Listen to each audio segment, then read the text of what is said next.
День переговоров. Впервые после скандала в Белом доме украинцы и американцы вновь за одним столом. США настаивают на территориальных уступках. От чего должна отказаться Украина? Зеленский извинился перед Трампом, а Вашингтон готов разблокировать военную помощь Украине. Когда?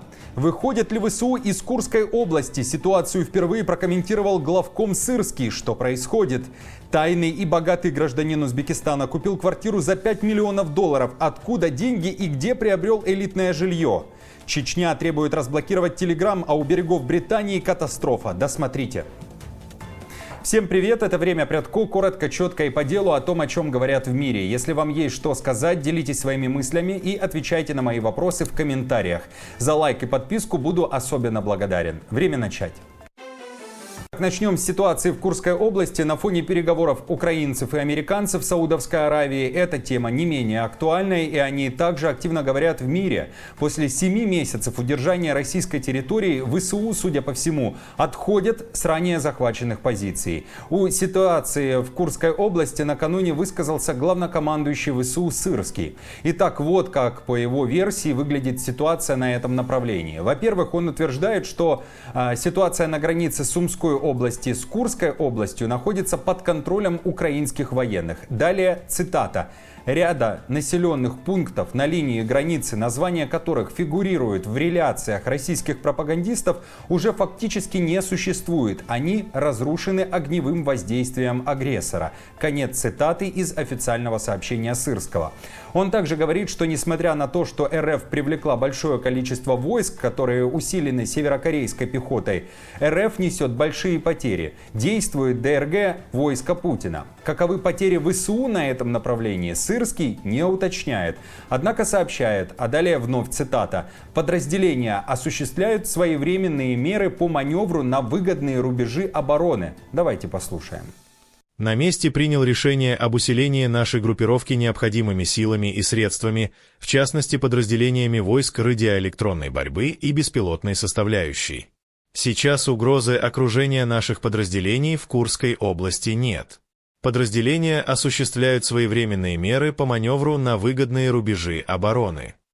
В Москве тем временем накануне заявили о взятии населенных пунктов Косица, Малая Локня и Черкасская Поречная. Кроме того, СМИ уделяют внимание операции «Труба». О ней я рассказывал в предыдущих выпусках. Россиянам удалось продвинуться вперед, передвигаясь по газопроводу. При этом военные с двух сторон намекали, что часть россиян погибла в этой трубе из-за нехватки воздуха, так как готовившее операцию подразделение не подготовило вентиляцию. Также сообщается, что некоторые отравились метаном, потому что 2 дня шли по трубе и еще 4 сидели в ней перед тем, как выйти. По версии The New York Times, одной из причин успеха российской армии под Курском стала остановка передачи разведданных от США Украине. Украина уже через несколько часов предложит ограниченное прекращение огня и вновь заявит о готовности подписать сделку о редкоземельных металлах с США. В Саудовской Аравии день переговоров. Накануне делегации уже прибыли на Ближний Восток. Прилетел и Зеленский. Он участие в переговорах не принимает, равно как не принимал участие в подобных переговорах Путин. The Telegraph уточняет, что главное предложение Киева – это остановка войны в море и отказ от дальнобойных ракетных ударов, а также освобождение военнопленных. При этом Украина не согласится на перемирие и прекращение огня на земле. Такое заявление сделал советник главы Офиса президента Украины. Хотите перемирия? Мы готовы. Но не перемирие на суше, где возьмет Путин паузу на несколько месяцев, чтобы потом своих подлечить раненых. Где-то набрать еще людей среди отверженных народов, которые еще до сих пор живут в этой Российской империи, набрать несколько десятков тысяч рабов, которые пойдут штурмовать посадки, набрать еще, не знаю, в Северной Корее или где-то в другой стране, еще пехоту, и потом возобновить эту войну. Мы к таким перемириям не готовы. О территориальных вопросах, а также протоколах безопасности также будут говорить украинцы и американцы в Саудовской Аравии. Спецпосланник Трампа Стив Уитков также заявил, что гарантии безопасности для Украины, далее цитата, не являются сложными вещами. Помимо этого, Уитков уверяет, что Зеленский извинился перед Трампом. Как это произошло, он рассказал в эфире Fox News. Зеленский отправил письмо президенту. Он извинился за весь тот инцидент, который произошел в овальном кабинете. Я думаю, Это был важный шаг. И между нашими командами, а также украинцами и европейцами, которые также имеют отношение к этой дискуссии, было сказано много слов. И я хотел бы охарактеризовать это как прогресс. И поэтому я надеюсь, что мы достигнем соглашения.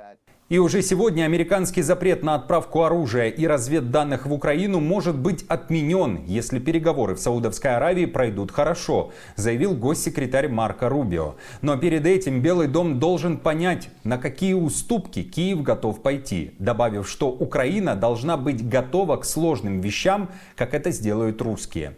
Рубио также заявил, что Украина должна уступить территорию в рамках любого мирного соглашения. Речь о землях, которые были оккупированы Россией с 2014 года.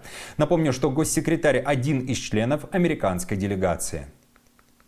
Самое важное, с чем мы должны уйти отсюда, это с твердым ощущением того, что Украина готова к трудным вещам, как и русским придется делать сложные вещи, чтобы положить конец этому конфликту или, по крайней мере, каким-то образом приостановить его.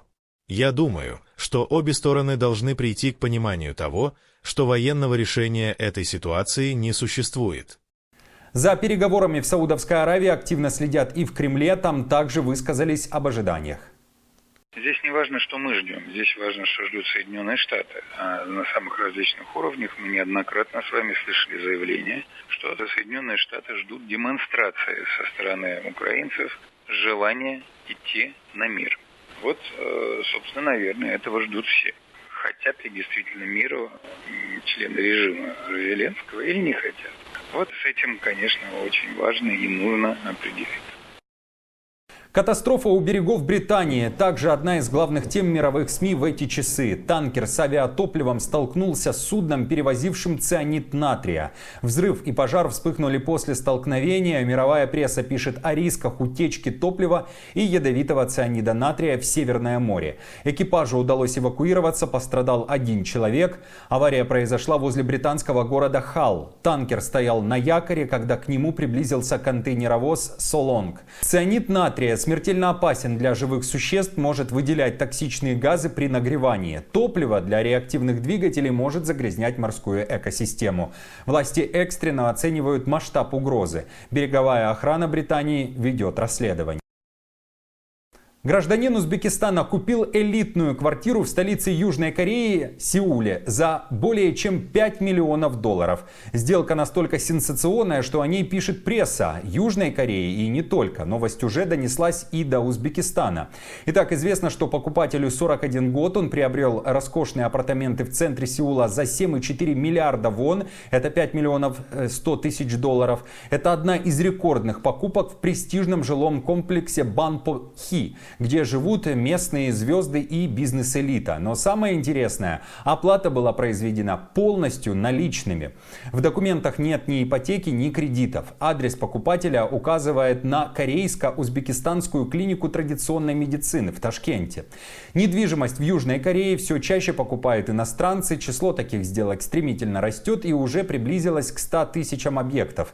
Китайцы лидируют, но за ними идут американцы, канадцы, и теперь в Сеуле будут и граждане Узбекистана. Кстати, миллионер из Узбекистана приобрел себе квартиру площадью 244 квадратных метра.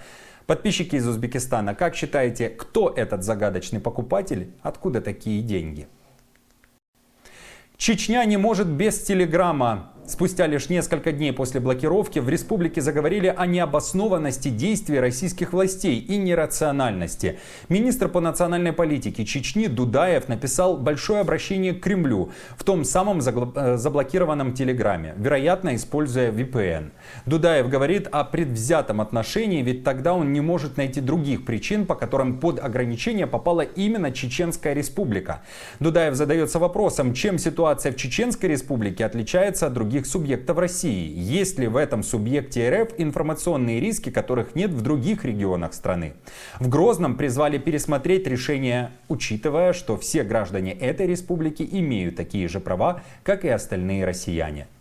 Блокировка любой платформы из-за деятельности отдельных провокаторов нерациональна. Вместо того, чтобы вводить ограничения, необходимо разработать стратегию борьбы с такими явлениями на данной платформе.